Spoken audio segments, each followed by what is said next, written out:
Bene, buonasera a tutti e benvenuti all'Istituto Italiano di Cultura. Καλησπέρα σας και καλώς ήλθατε στο Ιταλικό Μορφωτικό Ινστιτούτο.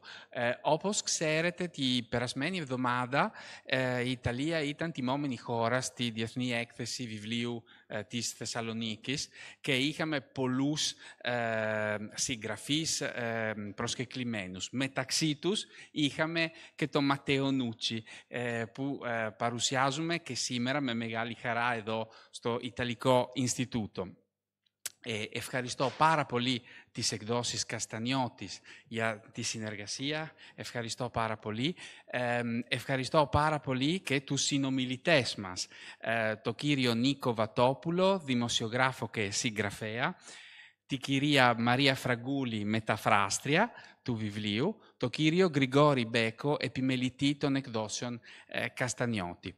Ο Ματέο Νούτσι στα έργα του ασχολήθηκε πολύ συχνά με την Ελλάδα και ξέρει πάρα πολύ καλά αυτή τη χώρα, την Ελλάδα και τα ελληνικά και μένει εδώ κοντά στο Ινστιτούτο μας, είναι γείτονας μας και χαίρομαι και ελπίζω ότι θα συνεργαστούμε πολύ και στο μέλλον. Εντάξει, τώρα για να παρουσιάσουμε το βιβλίο και το συγγραφέα δίνω το λόγο στο κύριο Μπέκο. Ευχαριστώ πολύ.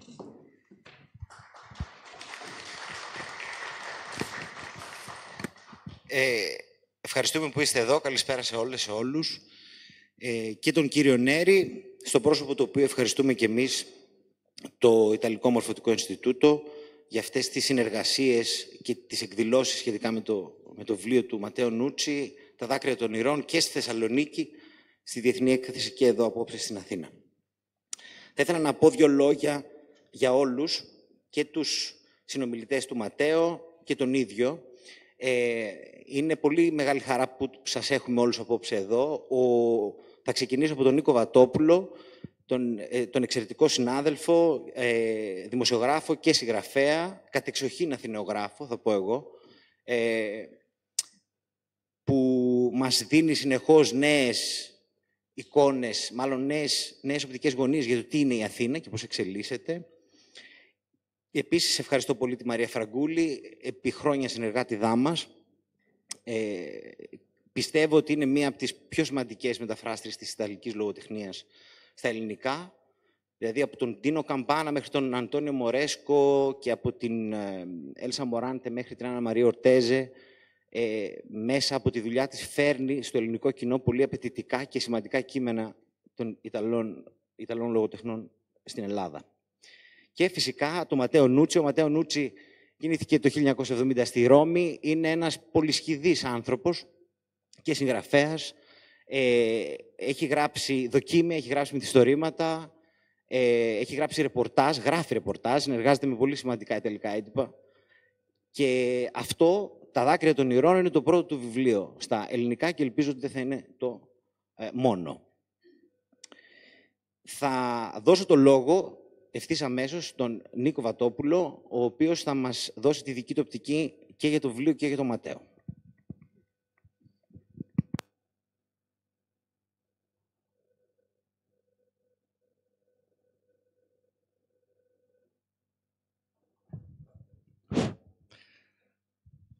Με τον Ματέο γνωριστήκαμε στα δύσκολα χρόνια του COVID. Και μέσα από αυτό το κλίμα και αυτό το χρώμα ήταν οι πρώτες εικόνες και εντυπώσεις που είχα από αυτόν τον σπουδαίο άνθρωπο. Και Ματέο, θυμάμαι τους πρώτους μήνες του COVID που όλοι ήμασταν έτσι λίγο μουδιασμένοι και σοκαρισμένοι. Θυμάσαι που μου είχε στείλει τις φωτογραφίες μιας άδειας Ρώμης και την είχαμε δημοσιεύσει στην Καθημερινή. Υπήρχε λοιπόν αυτός ο διάβλος που ήταν σιωπηλός αλλά θεωρώ ενεργός. Και χαίρομαι γιατί με την ευκαιρία της ελληνικής έκδοσης ενεργοποιώ κατά μία έννοια αυτή τη σχέση που είχε αρχίσει πριν από λίγα χρόνια. Θα μοιραστώ μαζί σας κάποιες έτσι εντυπώσεις από το βιβλίο και από τον άνθρωπο Ματέο Νούτσι. Ο Ματέο Νούτσι μπήκε τα τελευταία χρόνια στον ορίζοντα της Νέας Ελλάδας. Σε ένας άνθρωπος πέρα από τον χρόνο, ήρθε σαν να όφιλε κάτι στον τόπον αυτό, σαν να έπρεπε να διαπιστώσει κάτι πρώτα για τον δικό του εαυτό, σαν μια μυστική εσωτερική φωνή να τον οδηγούσε μπροστά, έξω από κάθε τι προβλέψιμο. Αυτό το φως που έβλεπε ίσως μόνον εκείνος έχει με τον καιρό ανοίξει δρόμους, έχει φτιάξει δίκτυα ανθρώπων και έχει γεννήσει βιβλία. Έχει δημιουργηθεί κάτι έλληνο-ιταλικό, ως κάτι αυτόνομο, ανένταχτο και σίγουρα συγκινητικό. Ένα από τα βιβλία αυτά του Ματέο Νούτσι, «Τα δάκρυα των ηρώων», το γιορτάζουμε σήμερα σε αυτή την ωραία έκδοση των εκδόσεων Καστανιώτη. Και μόνο τυχαία δεν είναι αυτή η σημερινή σύνθεση των ανθρώπων. Στην αγαπητή Μαρία Φραγκούλη, με το τόσο σημαντικό αθόρυβο έργο της, οφείλουμε μια εξαιρετική γέφυρα με τους πνευματικούς καρπούς της Ιταλίας. Μια συγκομιδή έργων από τα Ιταλικά στα Ελληνικά και επιπλέον της οφείλω τη γνωριμία μου με τον Ματέο. Και επιπλέον είναι και ο ίδιος ο χώρος που μας φιλοξενεί σήμερα το Ιταλικό Ινστιτούτο, με την μακρά σύνδεσή του με την εθνική κοινωνία και με τον εξαίρετο διευθυντή του, τον κύριο Φραντσέσκο Νέρη, με τα θαυμάσια ελληνικά του, που μας υπενθυμίζει τους μακραίωνους δεσμούς ανάμεσα στον Ιταλικό και τον ελληνικό κόσμο. Και δεν λέω ανάμεσα στην Ιταλία και την Ελλάδα, καθώς και τα δύο μας κράτη είναι προϊόντα του 19ου αιώνα, ως κράτη. Είναι λοιπόν αυτός ο ενδιάμεσος ο χώρος, ο ενιαίος, ο αντιθετικός, ο συμπληρωματικός, σχεδόν αρχαίγονος. Νιώθω ότι υπάρχει ένα νοητό ελληνοϊταλικό κεφάλαιο που είναι ρευστό αλλά αναγνωρίσιμο. Ο Ματέο Νούτσι. Ο προσωπικός πολιτισμός του Ματέο φτάνει σε εμάς με μία δύναμη που ξαφνιάζει. Και έχει προφανώς ρίζες σε ένα βαθύ ουμανιστικό κοίτασμα, σε εκείνο τον αόριστα κατανοητό κόσμο που ορίζεται από το ελληνορωμαϊκό θυμικό και τις νεότερες διακλαδώσεις της ιταλικής και ελληνικής κουλτούρας, μέσα πλέον από τις εθνικές και κρατικές οντότητές τους. Μας θυμίζει ωστόσο κάτι πολύ σημαντικό. Είναι κάτι στο οποίο και ο ίδιος ο Ματέο αναφέρεται όταν επιχειρεί να φωτίσει αυτή τη μυστική οδό που τον έφερε ως εδώ. Και αυτό το κάτι είναι αυτό το διαρκές και αταλάντευτο συνεχές, το continuum, που είναι ελληνικό, χωρίς την ιδιότητα του χρόνου. Είναι έξω από τον χρόνο. Αλλά ακόμη και αυτός ο χώρος έχει υποχωρήσει για να δώσει πρώτο καθεδρία στο πνεύμα και στη γλώσσα. Η γλώσσα, αυτή που με τόσο θαυμαστό και συγκινητικό τρόπο μαθαίνει ο Ματέο Νούτσι. Η γλώσσα που ενώνει όλες τις στρώσεις του χρόνου, τα δάνεια και τα αντιδάνεια μέσα στον αχώ των αιώνων, γίνεται η γλώσσα αυτή ένα όχημα κατανόησης, αλλά περισσότερο σύνδεσης. Και είναι ακόμη και αυτά τα νέα ελληνικά, χωρίς την ερασμιακή προφορά, που σε εμάς τους νεοέλληνες κληρονόμους του νεότερου ελληνισμού μας φαίνεται ξένη και ανίκια. Είναι λοιπόν αυτά τα νέα ελληνικά που αποκτούν πλέον και ένα ρόλο γεφυροποιού, ποντίφικας, που λέμε, με τρέχουσα γλώσσα των ειδήσεων. Ένα ρόλο λοιπόν γεφυροποιού ανάμεσα στις πολλές εκδοχές του ελληνικού τρόπου. Έρχεται λοιπόν ο Ματέο Νούτσι, κληρονόμος ο ίδιος της έλληνο-λατινικής παιδείας. Με εκείνο τον ανοιχτό ορίζοντα και το διάπλατο βλέμμα να μας οδηγήσει στα κανάλια της δικής του θεώρησης του κόσμου. Σήμερα, ίσως πιο πολύ από άλλες εποχές, ο Όμηρος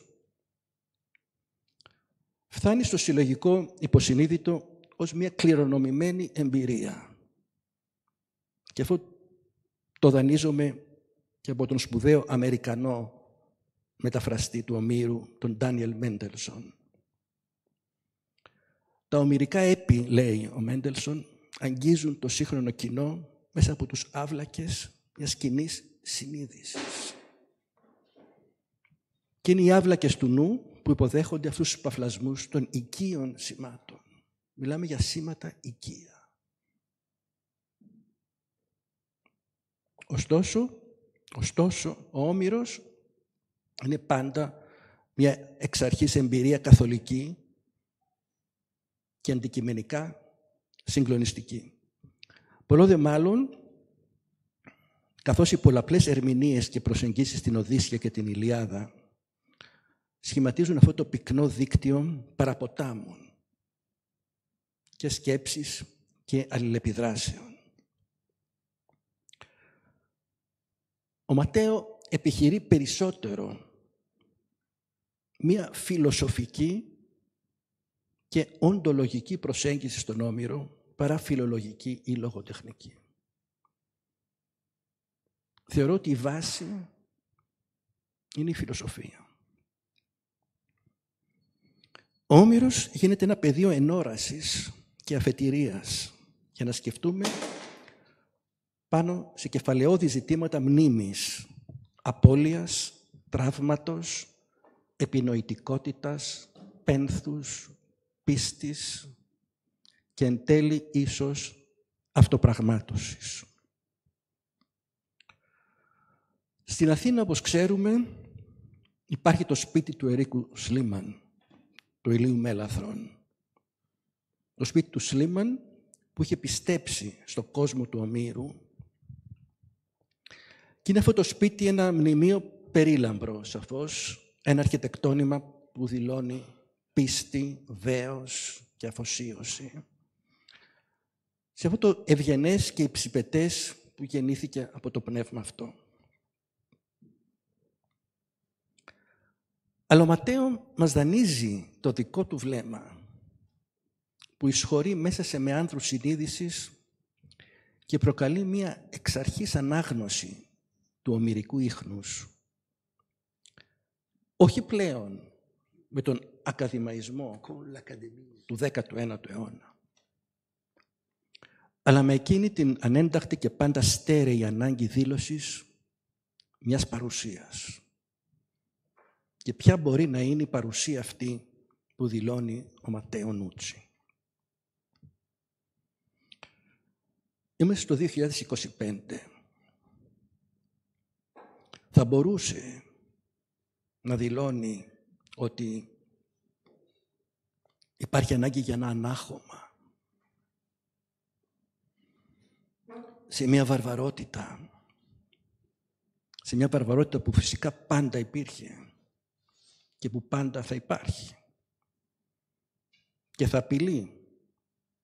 Θα γίνει πλημμυρίδα και να σαρώσει τα πάντα. Είναι μία οπτική. Η δική μου ματιά ενός Αθηναίου, ενός πολίτη της σύγχρονης αυτής πόλης,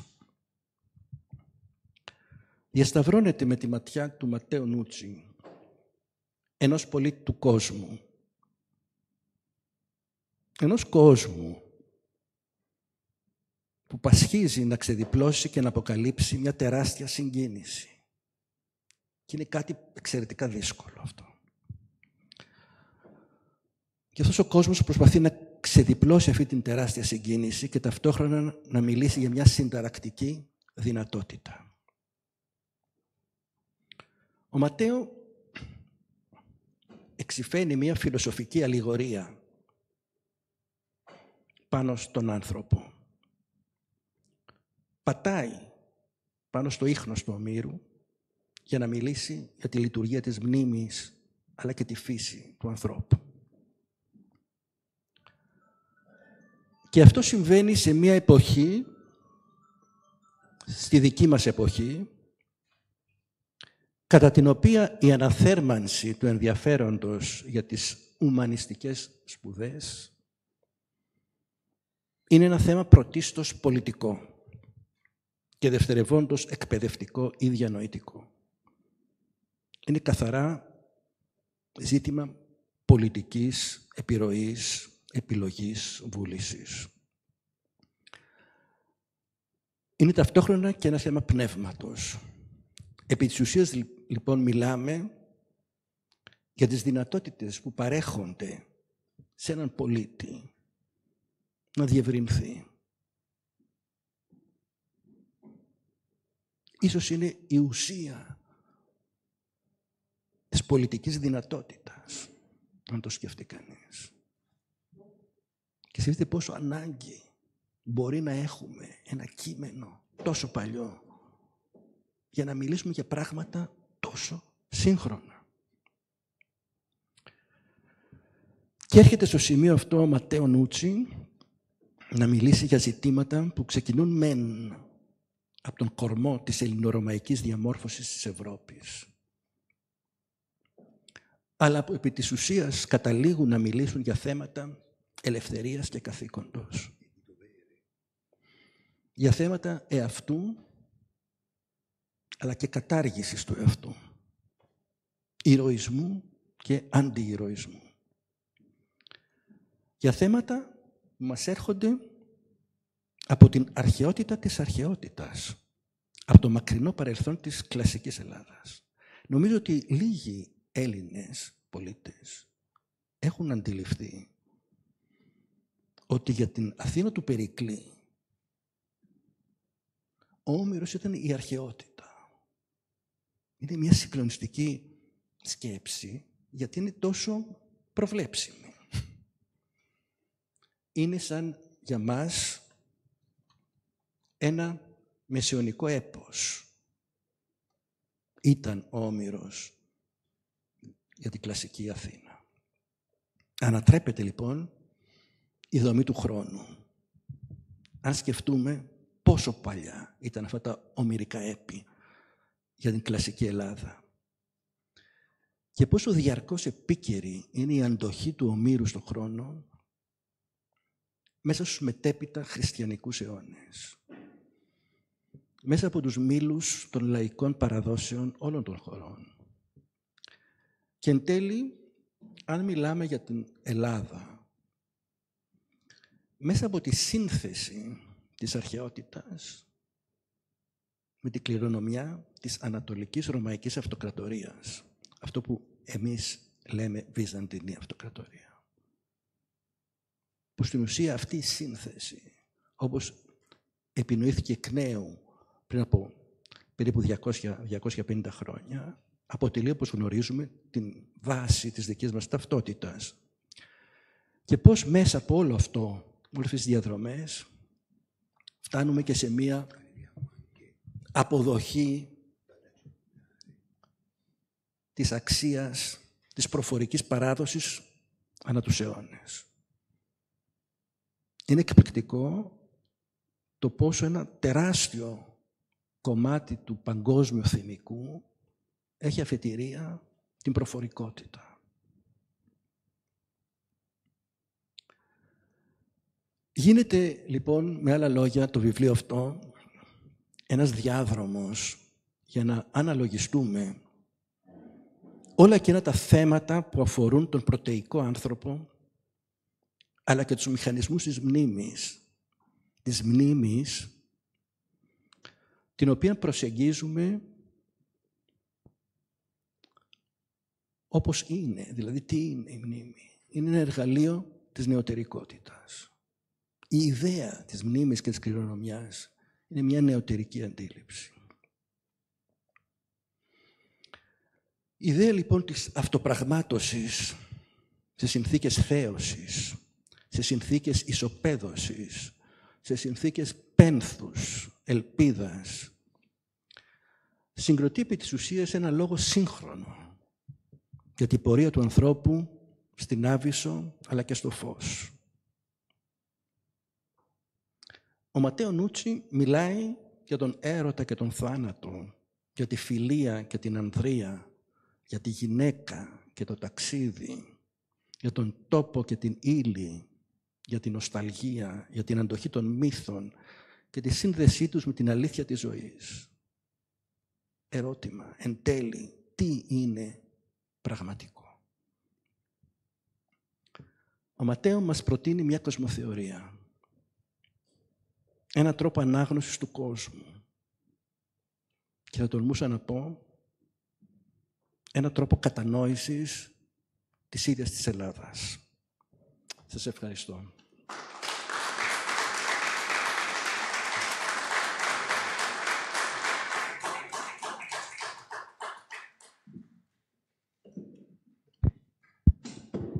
Ευχαριστούμε πολύ τον Νίκο Βατόπουλο. Θέλω να επισημάνω δύο πράγματα προτού δώσω λίγο το λόγο στον Ματέο Νούτσι για να σας χαιρετήσει, εκτός όλων των άλλων. Να πω ότι η εκδήλωση αυτή τη στιγμή αναμεταδίδεται από τον Μπούκια και κατ' επέκταση από τη σελίδα των εκδόσεων Καστανιώτη στα μέσα κοινωνικής δικτύωσης. Και φυσικά θέλω να ευχαριστήσουμε τον κύριο Βασίλη Τριανταφύλλου, ο οποίος είναι ο διερμηνέας μας σε αυτή τη βραδιά. Θα προχωρήσω με την Μαρία Φραγκούλη, μάλλον με τον Ματέο, και μετά με τη Μαρία θα κάνουμε μια κουβέντα, αλλά θα δώσω πρώτα το λόγο στον Ματέο για να χαιρετήσει εσάς.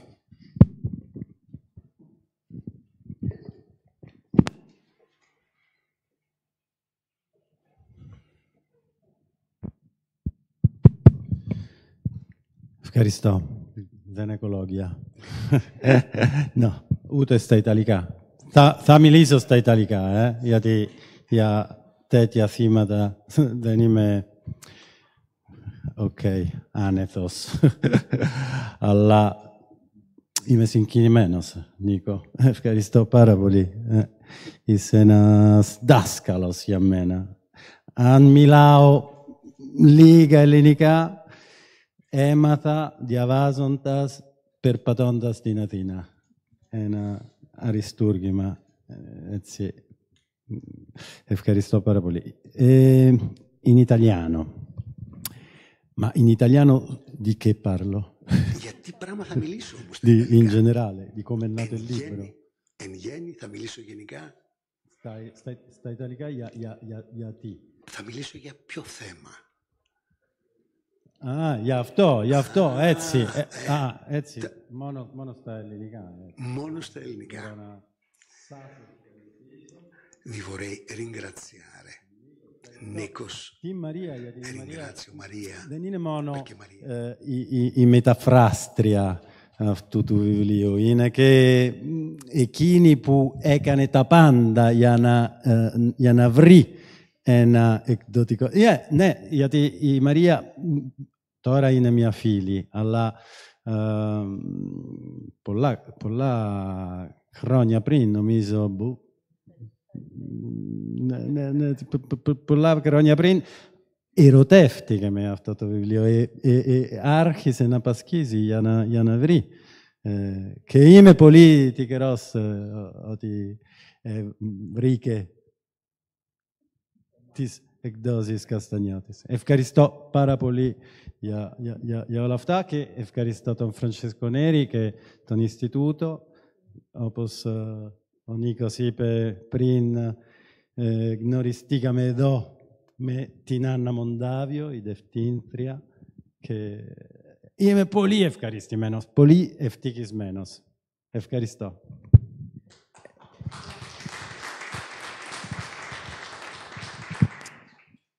Ο Ματέο Νούτσι ισχυρίζεται ότι δεν μιλάει καλά ελληνικά και μόλις απέδειξε ότι δεν ισχύει αυτό. Θα δώσω το λόγο στη Μαρία και θα θέσουμε κάποια ερωτήματα στο Ματέο σχετικά με το βιβλίο, αλλά έχω την αίσθηση στην πορεία και ευρύτερα. Τώρα, ελπίζω να ακούγομαι, γιατί μιλάω γενικά χαμηλόφωνα. Ευχαριστώ και εγώ που ήρθατε. Ευχαριστώ τον Νίκο Βατόπουλο για την εξαιρετική προσέγγιση αυτή που έκανε, που είναι πραγματικά από καρδιάς για αυτό το βιβλίο. Και ευχαριστώ τον Ματέο, τον Γρηγόρη, όλους όσους είστε εδώ. Θα ξεκινήσω από κάτι που είπε ο Νίκος στο κείμενό του στο τέλος, περίπου προς το τέλος, που συνδέεται με κάτι που ήθελα να ρωτήσω τον Ματέο και να ξεκινήσουμε κάπως έτσι. Και εκτός από τα δάκρυα των ηρών, θα ήθελα μετά να του κάνω και 2 ερωτήσεις για κάποια άλλα βιβλία του, πάλι αφηγηματικά δοκίμια, που σχετίζονται και αυτά με την κλασική αρχαιότητα, με τον Όμηρο κάποια και κάποια άλλα με άλλες θεματικές, αλλά και με τα μυθιστορήματά του, ώστε αν μπορέσουμε να παρουσιάσουμε έτσι εν συντομία κάπως το έργο του, αν γίνεται. Ξεκινώ από αυτό που είπε ο Νίκος στο τέλος, για την παρατήρηση αυτή που πραγματικά είναι συνταρακτικό, ότι την εποχή του Περικλή, στην κλασική Αθήνα, ο Όμηρος και η αρχαϊκή εποχή φάνταζε σαν μια μακρινή αρχαιότητα. Αυτό λοιπόν ήταν κάτι που και εμένα, το γνωρίζω, δεν αμφισβητώ κάτι τέτοιο, αλλά στο βιβλίο του Ματέο, όπως ξεκινάει, οι πρώτες γραμμές, που δεν είναι το κύριο μέρος του βιβλίου, είναι μία... πιο κοντά. Συγγνώμη. Τόσο, καλύτερα. Ναι.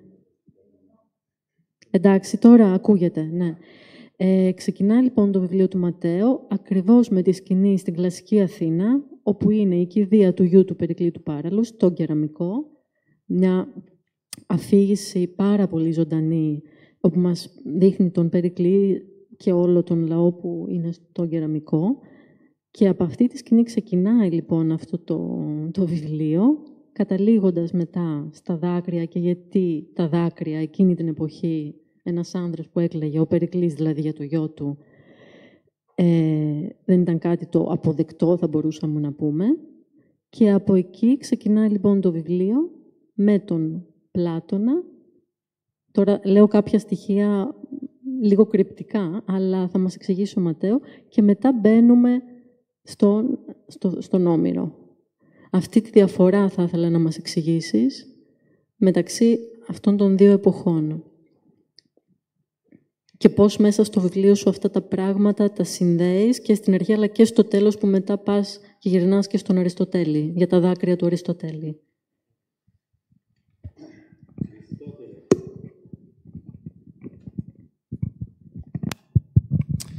Grazie Maria. Aristotele no. Aristotele mai. Aristotele. Ποτέ δεν κλαίει ο Αριστοτέλης. Non parla mai di lacrime. Δεν κάνει λόγο για δάκρυα. Ουδέποτε είναι. È sintomatico. Ma vabbè,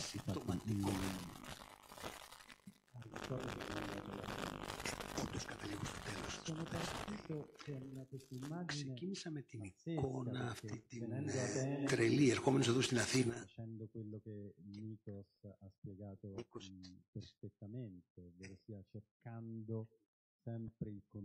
Πάντα το όριο μεταξύ αρχαίου, παλαιού και σύγχρονου και νεότερου.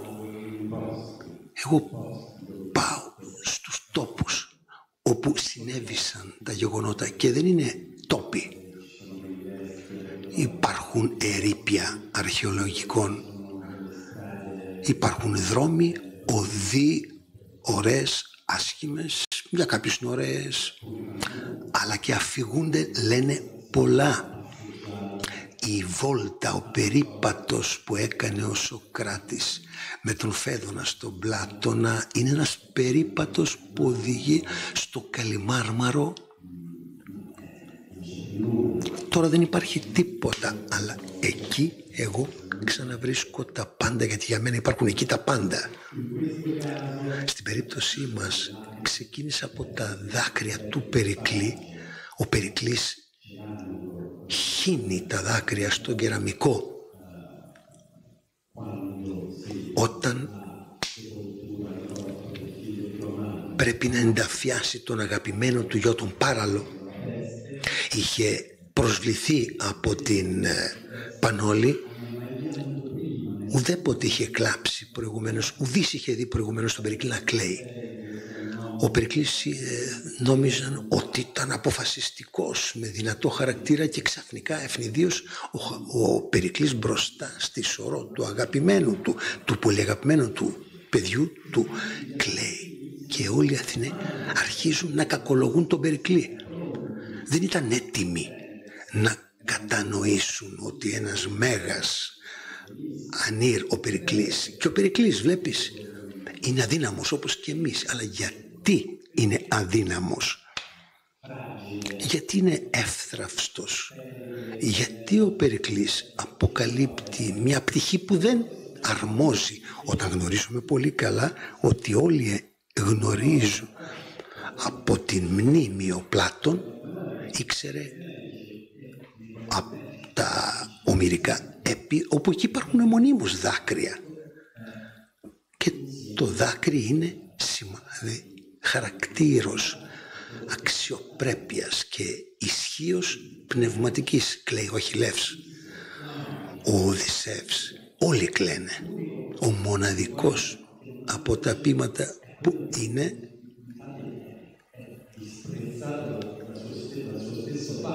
κακολογείται από τον πατέρα τον ίδιο είναι ο Πάρης. Όταν ο Príamos, ο Πάρης λέει, που δεν έχει θάρρος, ένας κακόμοιρος, δειλός, που μπορεί μόνο να τρέχει πίσω από τα φουστάνια των νεανίδων, ο Πάρης ουδέποτε κλαίει. Ο Πάρης δεν είναι πραγματικός ήρωας. Στον Όμηρο οι ήρωες κλαίνε. Τι έχει συμβεί λοιπόν? Γιατί κάποια στιγμή ένας άνδρας που κλαίει δεν θεωρείται πλέον ήρωας, δεν θεωρείται πλέον ισχυρός, δυνατός, ικανός να είναι ο εαυτός του. Πολλές οι ερμηνείες επ' αυτού. Δεν ενδιαφέρομαι να ψάξω μια ερμηνεία. Εκεί γνωρίζομαι όλοι εμείς. Μεγαλώσαμε και εμείς οι Ιταλοί και εμείς οι Έλληνες, λέω εμείς για να πω ότι μοιάζουμε. Είμαστε πιο προδιατεθειμένοι στο κλάμα, πιο ικανοί να κλαίμε, και εμείς μεγαλώσαμε με αυτή την ιδέα ότι καλό είναι να μην κλαίει κάποιος. Κυρίως εμείς τα αγόρια. Τι συνέβη? Δεν με ενδιαφέρει. Εκείνο που με ενδιαφέρει είναι ότι ακόμα και σήμερα στην πραγματικότητα ο άνθρωπος, το ανθρώπινο όν που κλαίει χωρίς να ντρέπεται, εκφράζει μια ανώτερη δύναμη. Είναι η εμπειρία μου, η προσωπική μου εμπειρία. Όταν εγώ για πρώτη φορά είδα τον πατέρα μου να κλαίει ελεύθερα, άνετα, μπροστά σε όλους για την οδύνη του, ένιωσα ότι ο πατέρας μου ήταν δυνατός, θαραλέος, αξιοσέβαστος. Τον ένιωσα πιο αξιοσέβαστο από ότι προηγουμένως, που άκουγα να λένε ο πατέρας και ο πατέρας. Τον είδα όχι αδύναμο, αλλά πιο δυνατό. Το κλάμα είναι αυτό, αποκαλύπτει τα συναισθήματά μας. Το κλάμα χωρίς να ντρέπεται αποκαλύπτει τη δύναμη και όχι την αδυναμία.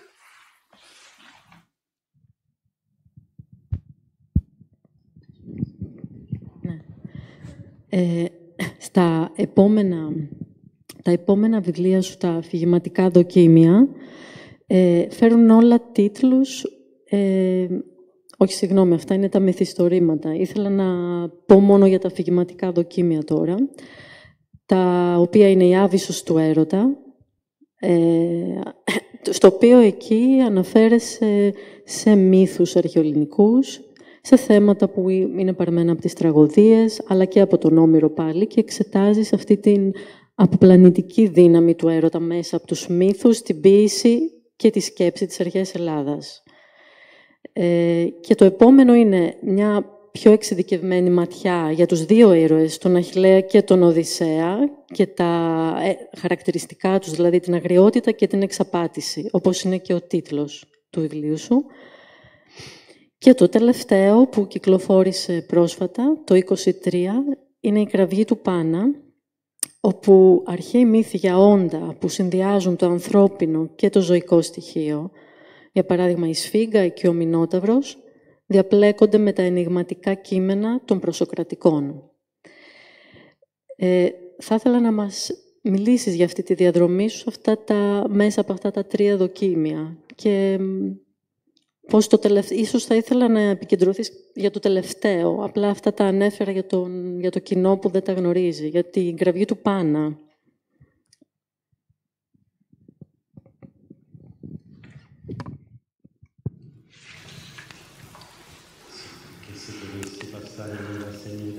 Αν θα έπρεπε να μιλήσω και για τα 3, θα μας έπιανε νύχτα. Αστειεύομαι, προφανώς. Μ' αρέσει να αστειεύομαι, έστω κι αν ο χώρος είναι τόσο υποβλητικός. Η κραυγή του Πανά είναι το τελευταίο, το πιο σύνθετο σχετικά με τον αρχαιοελληνικό κόσμο και κατά κύριο λόγο τον αρχαϊκό. Προσπαθεί να διερευνήσει κατά κύριο λόγο το μυστήριο του λόγου των προσοκρατικών.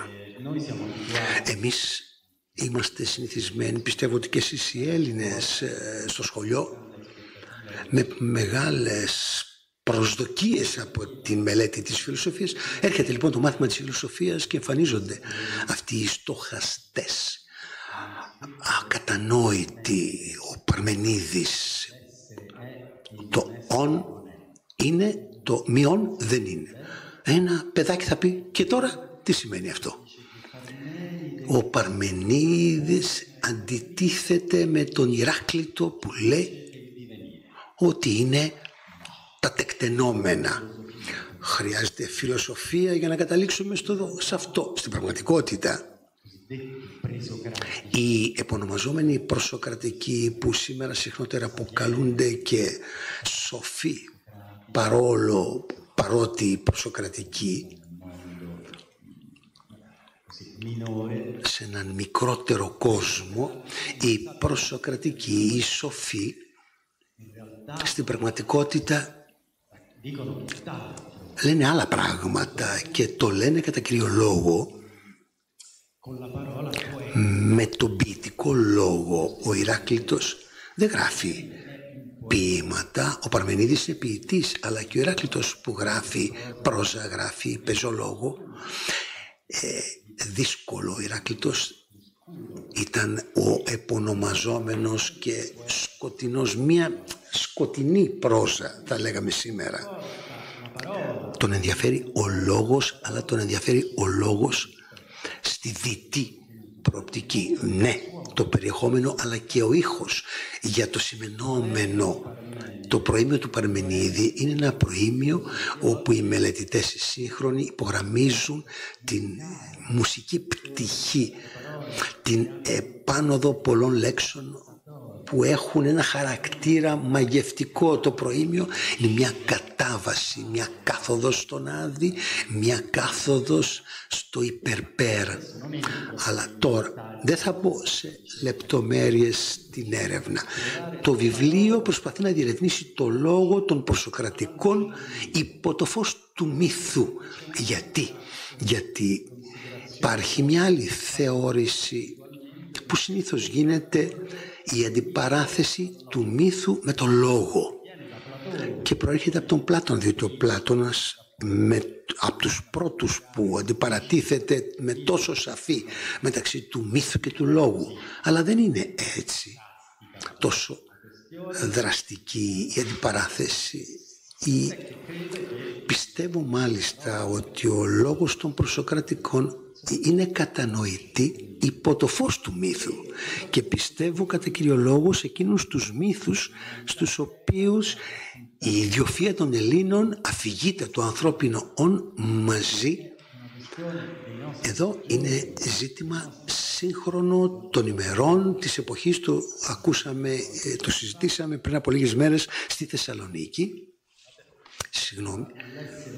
Το ανθρώπινο «ον», όπως για μας τους Ιταλούς με την λατινική μετάφραση είναι δύσκολο να το κατανοήσουμε, για τους Έλληνες είναι ευκολότερο. Ο αριστοτελικός ορισμός είναι ένα «ον» που διαθέτει λόγο, το ανθρώπινο «ον». Ένα «ον» που διακρίνεται από τα άλλα ζώα, διότι κατέχει το λόγο και σκέψη. Η κοράτσιο, ρατσιονάλι, ορθολογισμός, και θεωρούμε ότι είναι μόνο σκέψεις. Όχι, ο άνθρωπος είναι «ον», ζώο που μιλάει, και αφού μιλάει σκέφτεται. Αυτό τη σκέψη και ο λόγος το διακρίνει από τα ζώα. Από την άποψή μου, από το καλό, μας οδηγεί στα ύψιστα. Όπως λέει και ο Πλάτων, μας οδηγεί στα ύψη, αλλά μας καταβαραθρώνει και στις αβύσσους. Κανένα ζώο, κανένα «ον» που δεν διαθέτει λόγο θα σκοτώνε χιλιάδες παιδιά. Επειδή είναι κάτι που το βλέπουμε καθημερινά. Πεθαίνει και κάθε 40 λεπτά πεθαίνει και ένα παιδάκι. Και το βλέπουμε μικροσκοπικά πέρα από τη Μεσόγειο. Κάθε 40 λεπτά σκοτώνεται ένα παιδάκι. Αναρωτιέται κάποιος πώς είναι δυνατό το ανθρώπινο «ον» να σκοτώνει τα παιδάκια του. Κανένα άλλο ζώο δεν θα το έκανε. Γιατί έχει το λόγο, τη λογική, που μπορεί να μας οδηγήσει στις πιο σκοτεινές αβύσσους και μπορεί και μας ανυψώσει στα ύψη. Πιστεύω αυτό είναι το νόημα της έρευνας. Να δούμε πως ο λόγος και η σκέψη του ανθρώπινου όντως, όπως έλεγε και ο Πλάτων, μπορεί να είναι να καθοδηγεί προς τα ύψη και να οδηγεί το ανθρώπινο «ον» να προσεγγίζει, να πλησιάζει στο θείο, γνωρίζοντας ότι η ίδια η σκέψη και ο λόγος μπορεί να το καταβραθρώσει από οποιοδήποτε άλλο ζώο.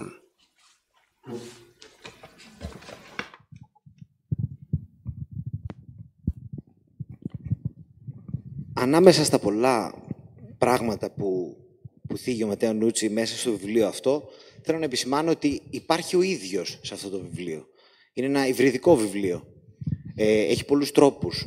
Είναι γραμμένο με πολλούς τρόπους και πέραν το ότι υπάρχει ο ίδιος σε αυτή την ενιαία αφήγηση, θα έλεγα εγώ, επικαλείται όταν θέλει να σχολιάσει κάποια πράγματα, είτε την προσωπική του πείρα, ταξίδια, ανά τη χώρα, είτε και σύγχρονους ποιητές, όπως είναι ο Καβάφης ή ο Σεφέρης. Δηλαδή, ακόμα και οι αναφορές οι σύγχρονες έχουν να κάνουν πάλι με τον σύγχρονο ελληνικό πολιτισμό ή απλά τη λαϊκή κουλτούρα ή τη λαϊκή καθημερινότητα στην Αθήνα. Ένα από τα πιο ενδιαφέροντα κομμάτια, πιστεύω, είναι αυτή η ιδέα που αναπτύσσει μέσα στο βιβλίο ο Ματέο Νούτσι για τον Οδυσσέα. Ο Οδυσσέας, ο πολυμήχανος Οδυσσέας, στο βαθμό που ταυτίζεται με την θεά που τον προστατεύει, τη θεά Αθηνά, λειτουργεί και ο ίδιος ως ένας μυθιστορηματικός χαρακτήρας. Αυτή είναι μια πολύ ενδιαφέρουσα ιδέα, κατά τη γνώμη μου. Δηλαδή, ο Οδυσσέας, όταν πρέπει να αφηγηθεί αυτά τα οποία πέρασε, ενώ δεν λέει ποτέ την αλήθεια, ακριβώς, αλλά δεν λέει και ποτέ ψέματα. Αυτή τη διάσταση θα ήθελα να σχολιάσει ο Ματέο.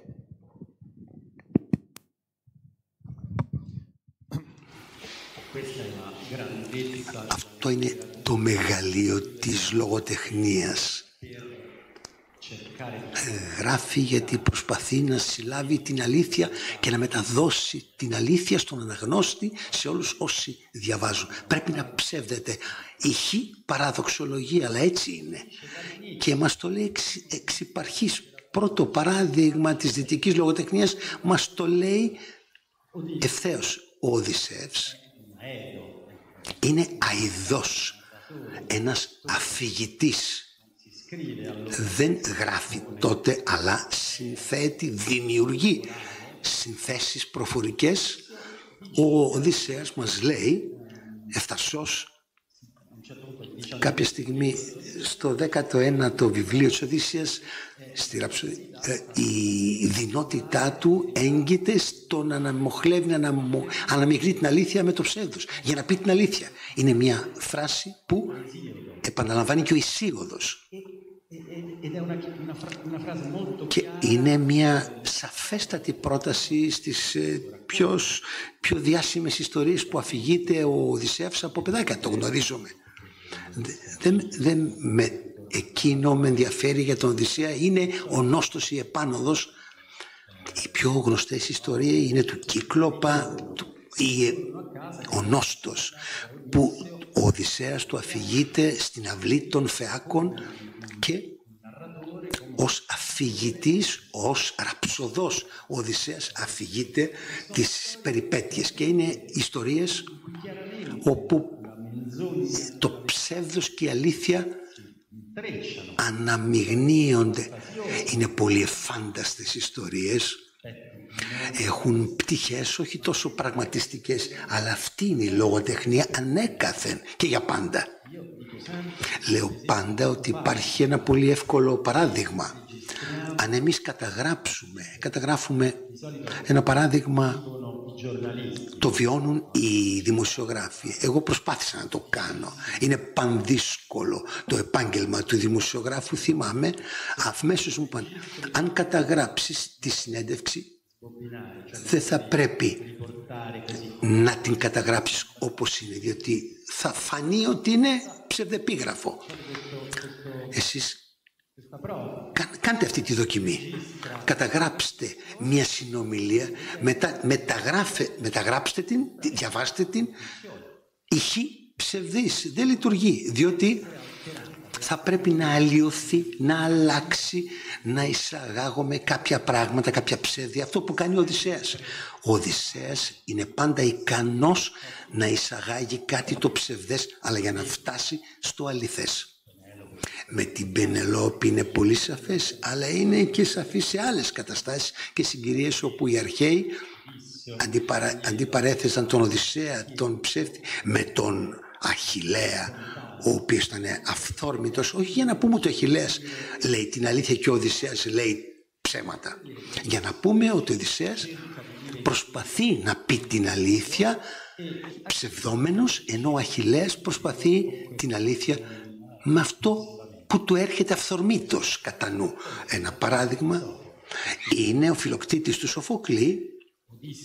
Ο Οδυσσέας εξηγεί στον Νεοπτόλεμο, που είναι το μέρος του πατρός του Αχιλλέα, για να πείσει τον Φιλοκτήτη θα πρέπει να τον εξαπατήσει, αλλά ο στόχος είναι η αλήθεια.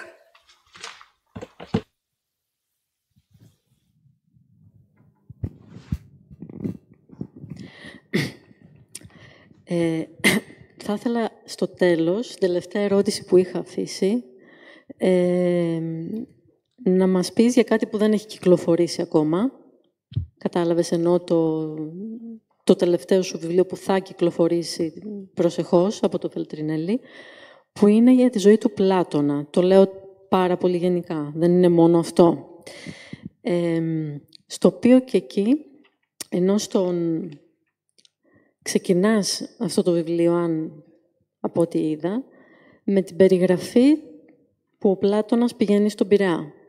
Του κατέβηνε χθες εις Πειραιά, λοιπόν, από την πολιτεία, ένα πρωινό στον ήλιο του Πειραιά, 415 π.Χ., αρχή καλοκαιριού, που ακούει το υπεράνθρωπο τραγούδι των Τζιτζικιών και είναι μια πραγματικά υπέροχη περιγραφή, την οποία αυτή η περιγραφή φυσικά την έχεις και στην αρχή στα δάκρυα των ηρώων, στο μικρό πρώτο κεφάλαιο, και εκεί δεν είναι απλά ο Πλάτωνας που κάνει αυτή την πόλτα. Είσαι εσύ, θα μπορούσε να είναι οποιοσδήποτε σημερινός, ίσως όχι ακριβώς σημερινός, θα μπορούσε να μην ήταν μόνο ο Πλάτωνας. Είσαι εσύ.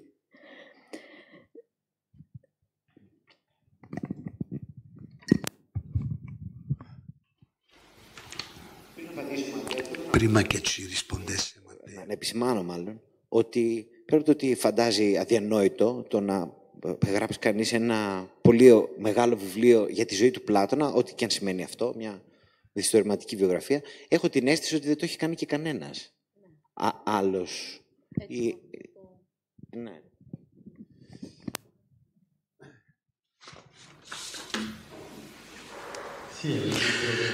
Ναι, είναι το βιβλίο που ήθελα να γράψω παιδιόθεν. Πήγα στο πανεπιστήμιο, μελετούσα τον Πλάτωνα πριν από 30 και βάλε χρόνια, συνειδητοποίησα ότι δεν υπάρχει ένα μυθιστόρημα για τη ζωή του Πλάτωνα. Κατά βάθος, ο λόγος είναι πολύ απλός, γιατί είχα μία κλίση λογοτεχνική μελετώντας τη φιλοσοφία, αλλά οι φιλόσοφοι στην πραγματικότητα κατά κάποιο τρόπο πολλοί εκ των φιλοσόφων είναι πολύ λογοτεχνικοί σήμερα. Υπάρχει μια φιλοσοφική παράδοση δυτική που με εξαιρέσεις λίγες, κατά κύριο λόγο αν σκεφτούμε την αναλυτική των Αγγλοσαξώνων που λατρεύω, αλλά είναι ένας μαθηματικός τύπος που διερευνά το λόγο, όπως έκαναν και άλλοι φιλόσοφοι. Τι σημαίνει ότι ο Πλάτωνας τον διαβάζει κάποιος κυρίως από τους φιλοσόφους, ενώ ο Πλάτων είναι μέγας συγγραφέας, μέγας καλλιτέχνης, δεξιοτέχνης του λόγου, και κάποια από τα έργα του είναι μεγαλουργήματα της φιλοσοφικής λογοτεχνίας, αλλά λογοτεχνίας. Το Συμπόσιο, ο Φέδωνας, ο Φέδρος, είναι μεγαλουργήματα.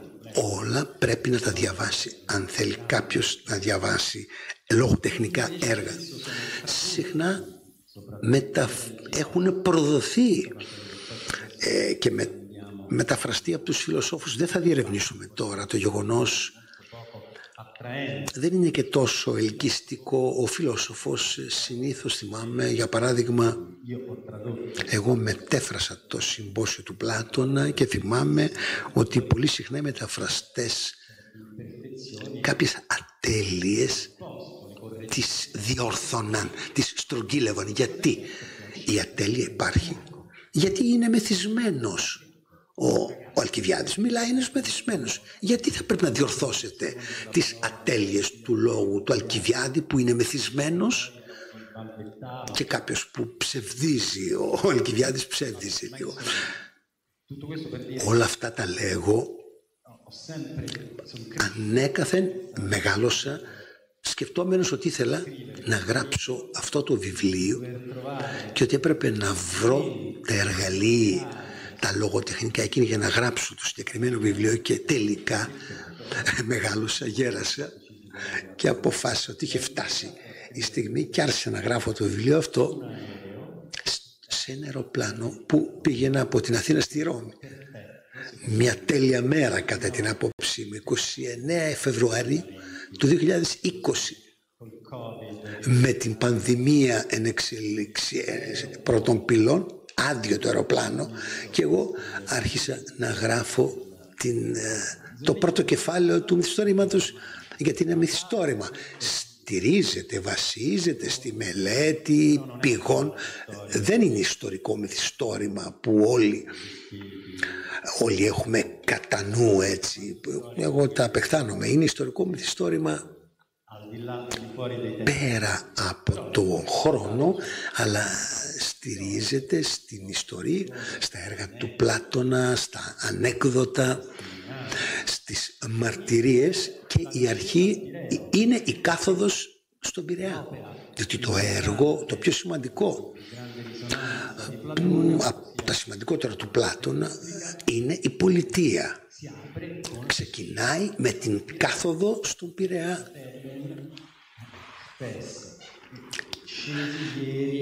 Κατήλθα χθες εν Πειραιή. Όμως είναι η κατάβαση, η κάθοδος στον Άδη. Για τον Πλάτωνα ο Πειραιάς είναι ο Άδης, το κακό. Εν την τρόπο είναι το λιμάνι όπου συναντάται ο κόσμος, όλα αλλάζουν, όλα είναι. Στην πραγματικότητα εγώ είμαι πεπισμένος και πιστεύω ότι έχω δίκιο, ότι ο Πλάτωνας αγαπούσε τρελά τον Πειραιά. Γι' αυτό πήγαινε στον Πειραιά κρυφά τη νύχτα, ψάχνοντας αυτό που έλεγε ότι μισούσε, ότι απεχθάνονταν. Θα το διαβάσετε το έργο, λοιπόν, το βιβλίο. Η Μαρία δεν θέλει να το μεταφράσει γιατί είναι μεγάλο σε έκταση. Γιατί τώρα μεταφράζει τόσο δύσκολα και μακροσκελή πράγματα που αν θα έπρεπε να μεταφράσει και το έργο για τον Πλάτωνο θα ήταν όντως το αποκορύφωμα. Δεν θα σου απαντήσω, αλλά αν πραγματικά οι εκδότες θέλουν να το βγάλουν, θα το μεταφράσω. Πολύ ευχαρίστως.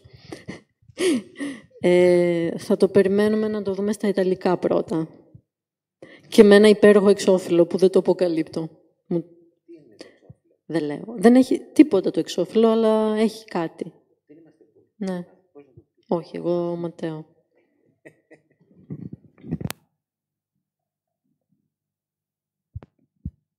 Ήθελα να σε επλέξει για να το πεις δημόσιο ότι ναι, θα το κάνω κλπ.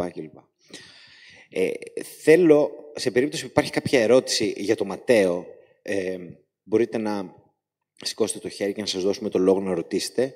Αλλά στο μεταξύ θέλω να κάνω εγώ μία βασική ερώτηση, θεωρώ. Πώς ξεκινάει όλο αυτό? Γιατί εσύ διέγραψες αυτή την πορεία? Τι συνέβη? Υπήρχε μια στιγμή στα παιδικά χρόνια που πυροδότησε αυτό το ενδιαφέρον? Ήταν μια σταδιακή διαδικασία μέσα στα χρόνια? Η σχέση η δική σου με την κλασική γραμματεία και τη σύγχρονη Ελλάδα, λίγο πολύ. Αυτό είναι το ερώτημα.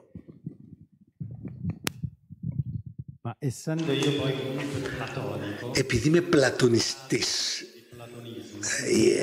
είμαι μεθυσμένος από τον Πλάτωνα, όπως λέει ο Αριστοφάνης στο Συμπόσιο. Όπως λέει, μεθυσμένος.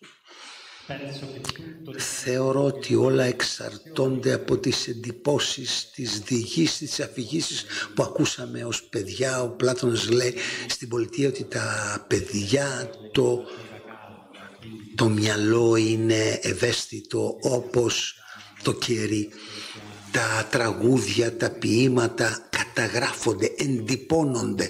Γι' αυτό και η εκπαίδευση είναι πάρα πολύ σημαντική. Πιστεύω λοιπόν ότι δεν είναι αναμφίβολα.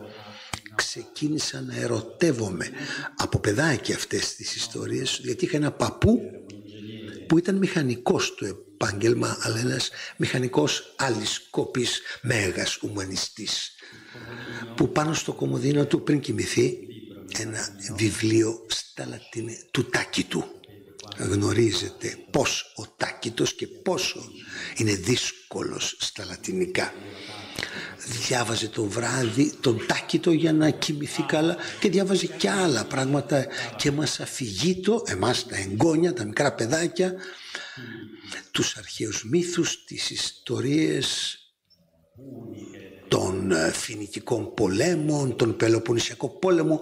Μας αφηγείτο όλες τις ιστορίες της αρχαιότητες που παρισύφρισαν και ακριβώς εντυπώθηκαν όπως το ζεστό κερί. Από παιδάκι λοιπόν ήθελα να γράψω, αλλά ήθελα να γράψω προτού ακόμα να μάθω τη γραφή. Αυτό είναι το διασκεδαστικό. Ο πατέρας μου, ακόμα και τώρα, είναι δικηγόρος στα 85 και εργάζεται ως δικηγόρος. Ένα παράδειγμα συνιστά αυτού που ο Πλάτων έλεγε εσωτερική σταθερότητα. Τότε όταν ήμουν παιδί δεν υπήρχαν υπολογιστές. Ο πατέρας μου έγραφε χειρόγραφα και μετά το χτυπούσε στη γραφομηχανή με το καρμπόν και το χαρτί για να κάνουμε τα αντίγραφα με το καρμπόν. Αν το θυμάται κάποιος, γράφαμε. Ήταν μαγικός κόσμος για μένα όλο αυτό. Εξ υπαρχής λοιπόν άρχισα να γράφω μικρά βιβλία χωρίς να ξέρω να γράφω. Έκανα μουτζούρες και χτυπώντας τυχαία. Είχα τρελαθεί για να γράφω έτσι ξεκίνησα. Ήταν μια πορεία που ξεκίνησε κάπως έτσι, αλλά η πραγματική πορεία ξεκίνησε όταν ήρθα για πρώτη φορά στην Ελλάδα. Με το σχολείο ήρθα. Ήμουνα 15 και εκεί πραγματικά ερωτεύτηκα και δεν ανακάλυψα την Ελλάδα, και η Ελλάδα δεν μπορεί να την περιγράψει κάποιος. Εσείς γεννηθήκατε, το γνωρίζετε, αλλά υπάρχει ένα άλλο φως.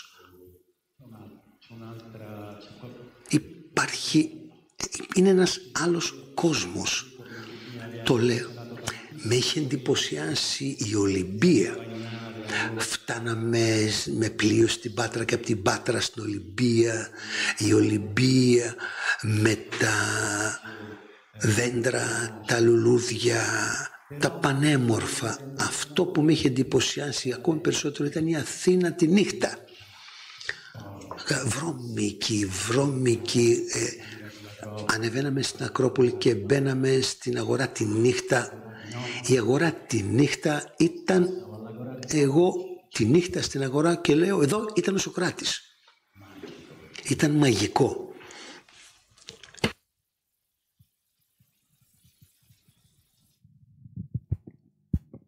Θα θέσω ένα ακόμα ερώτημα και θα πάρω αφορμή από αυτό που είπε ο Νίκος Βατόπουλος στην αρχή της εκδήλωσης για την πολιτική σημασία αυτών των πραγμάτων για τα οποία συζητάμε.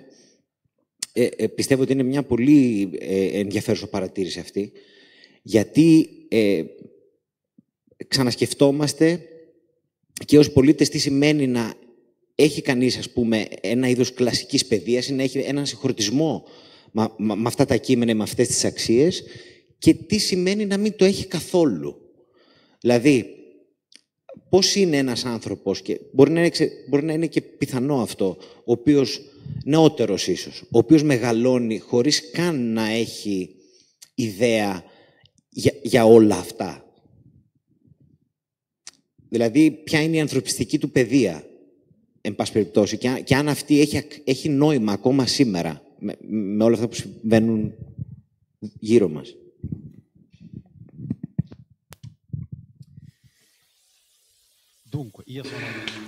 Λοιπόν, στην Ιταλία υπάρχει το κλασικό λύκειο, που είναι ένα λύκειο πολύ σημαντικό. Μαθαίνω με αρχαία ελληνικά και λατινικά, πανέρχομαι στον παππού, το μηχανικό, και ήταν σε μια εταιρεία και δεχόταν επιστολές για να προσλάβει. Δεν υπήρχαν βιογραφικά τότε, όπου κάποιος έλεγε τι είχες. Διάβαζε την επιστολή και έλεγε αυτός έχει τελειώσει κλασικό λύκειο και αυτός έκανε πρακτικό. Υπήρχαν αυτές οι δύο επιλογές, το κλασικό και το πρακτικό. Εγώ είμαι υποστηρικτής του κλασικού, αλλά δεν αρέσκομαι να λέω ότι αν κάποιος δεν έχει μελετήσει, δεν έχει πάει στο κλασικό λύκειο, να το κοροϊδέψω τους ανθρώπους. Εσύ δεν είσαι Έλληνας. Όμως, στην πραγματικότητα το βλέπω με διαφορετικό τρόπο. Δεν πιστεύω ότι είναι απαραίτητη ή το ένα ή το άλλο.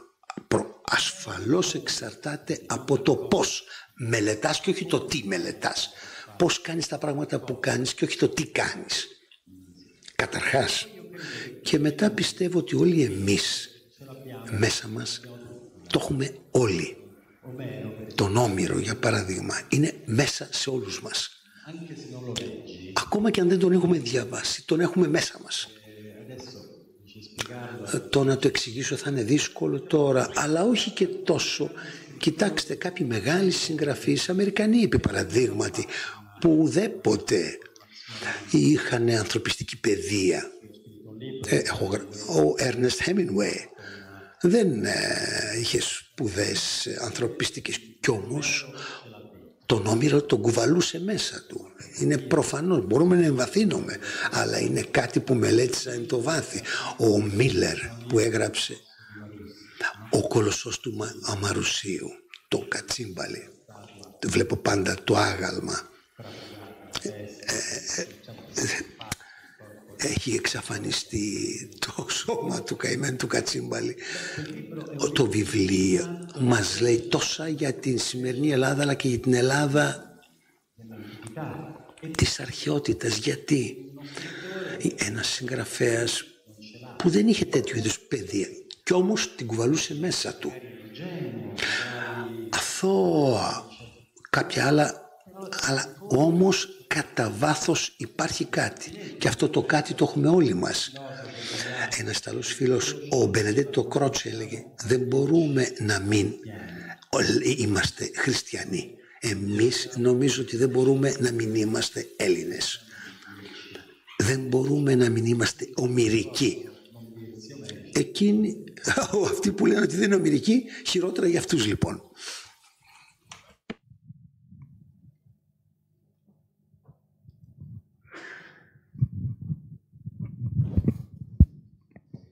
Και αυτό θα είναι το τελευταίο ερώτημα που θα κάνω στον Ματέο Νούτσι. Θα ήθελα λίγο να συζητήσουμε για τη σχέση των ομηρικών επών με την pop κουλτούρα. Αυτή τη στιγμή η αιχμή, ας πούμε, της κινηματογραφικής τέχνης, ο Κρίστοφερ Νόλαν, γυρίζει μία Οδύσσεια. Θα δούμε άλλη μία Οδύσσεια από τον Κρίστοφερ Νόλαν. Ή βλέπουμε καινούργιες μεταφράσεις των ομηρικών επών, κυρίως στον αγγλόφωνο κόσμο, δηλαδή τα τελευταία χρόνια σίγουρα 2, μία τάσεις λογοτεχνικές, κυρίως από γυναίκες αλλά και από άντρες, οι οποίοι πάνε πίσω και παίρνουν ιστορίες εμβληματικών προσώπων των μύθων ή των επών και αναδιηγούνται ιστορίες με άλλες στοχεύσεις. Θέλω να πω, στην πραγματικότητα δεν σταμάτησε ποτέ η ελληνική αρχαιότητα και η ρωμαϊκή βέβαια να μας απασχολεί. Σήμερα ποια είναι η αίσθησή σου, γιατί απασχολεί και την ακαδημαϊκή κοινότητα και την pop κουλτούρα, τα απασχολούν ακόμα τα ομηρικά έπι και τα αρχαία κλασικά κείμενα? Κάποιες σκέψεις θα ήθελα.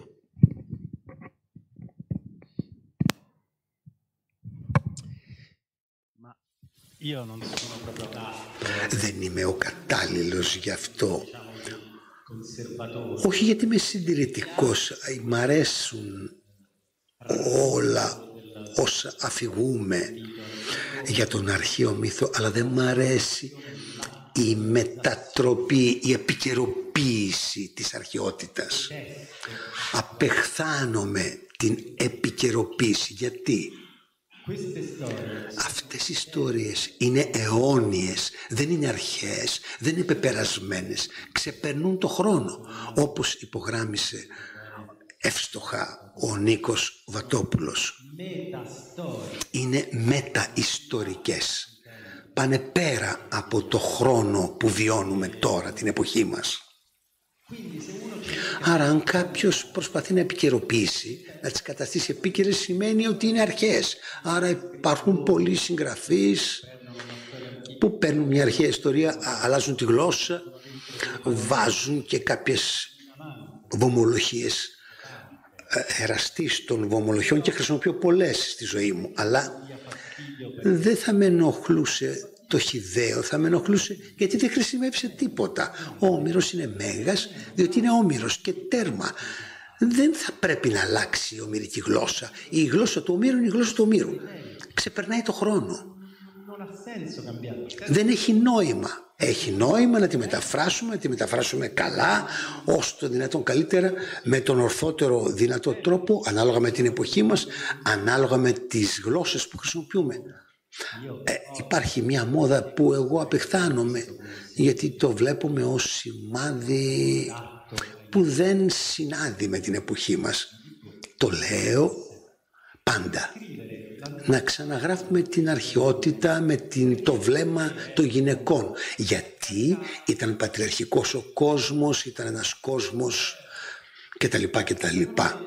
Αλλά δεν είπαμε να ξαναγράψουμε την αρχαιότητα με τα μάτια, με το βλέμμα των γυναικών. Δεν χρησιμεύει σε τίποτα, διότι ήδη οι αρχαίοι έγραφαν με τα βλέμματα των γυναικών. Αν κάποιος διαβάσει καλά, σωστά τα ομηρικά έπι, συνειδητοποιεί ότι οι δύο μεγάλες γυναίκες είναι η Ελένη και η Πινελόπη. Είναι φορείς γνώσης που οι άνδρες δεν είχαν. Μιας γνώσης πολύ ανώτερης. Η Πινελόπη είναι η πρώτη προσωπικότητα, η πιο αρχαία πηγή της λογοτεχνίας μας, η πρώτη που εκφράζει μια θεωρία για την ερμηνεία των ονείρων. Έτσι, απλά. 3.000 χρόνια πριν από τον Σίγμουντ Φρόιντ. Εκεί υπάρχει το θέμα της σημασίας της ερμηνείας των ονείρων. Ποιος το λέει αυτό? Μια γυναίκα. Πολλά άλλα πράγματα έκανε η Πινελόπη και αφηγείται η Πινελόπη. Αλλά αυτό είναι εξαιρετικό. Η Ελένη είναι μια γυναίκα που γνωρίζει ότι έχει να κάνει με το παρελθόν. Υπάρχει ένα θέμα θεμελιώδους σημασίας στην αρχαιότητα, αλλά και όχι μόνο τότε και τώρα. Όλοι ξαναλέμε ότι το παρελθόν είναι θεμελιώδους σημασίας, το να έχουμε μνήμη του παρελθόντος για να βιώσουμε καλά το παρόν και να φανταστούμε το μέλλον. Ασφαλώς, αλλά δεν πρέπει να υπερβάλλουμε, διότι αν υπερβάλλει κάποιος θα καταλήξει σε αυτό που ο Γκάμπριελ Γκαρσία Μάρκεθ κινούμενοι άμμος της νοσταλγίας. Δεν θα κάνουμε τίποτα αν κάποιος νοσταλγεί πάντα και μόνο το παρελθόν. Η Ελένη είναι παράδειγμα ανθρωπίνου όντως που γνωρίζει να χρησιμοποιεί το παρελθόν.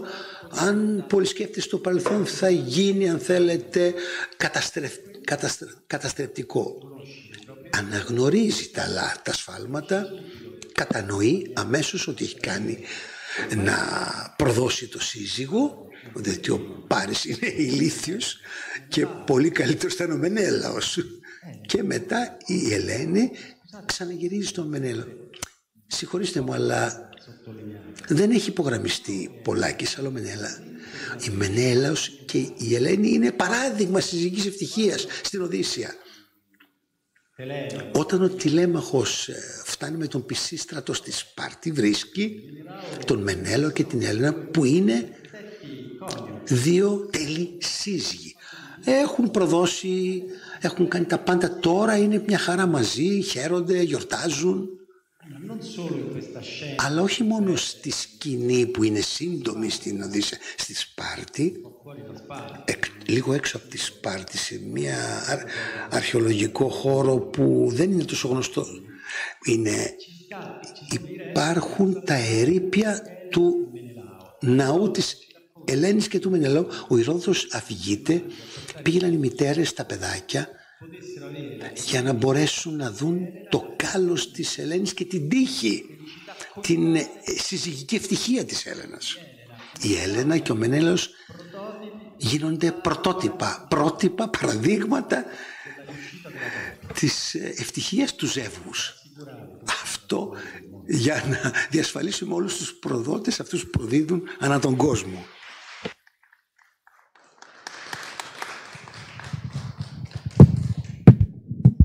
Λοιπόν, κάπου εδώ φτάνουμε στο τέλος. Θέλω να πω ότι εννοείται ότι διαβάζοντας το βιβλίο του Ματέο Νούτσι αντιλήφθηκα ότι δεν είχα προσέξει πόσες φορές κλαίνε όλοι αυτοί στα ομηρικά έπι. Άρα, μία δεύτερη σκέψη ήταν ότι η σημασία έχει να διαβάζεις, αλλά πολύ πιο σημαντικό είναι να ξαναδιαβάζεις για να μπορείς να βλέπεις τα πράγματα αλλιώς. Θα ήθελα να ευχαριστήσω το Ιταλικό Ινστιτούτο, τον κύριο Νέρη, τον Νίκο Βατόπουλο, τη Μαρία Φραγκούλη, τον Ματέο και εσάς για την παρουσία σας και την προσοχή σας απόψε εδώ. Ευχαριστούμε πολύ.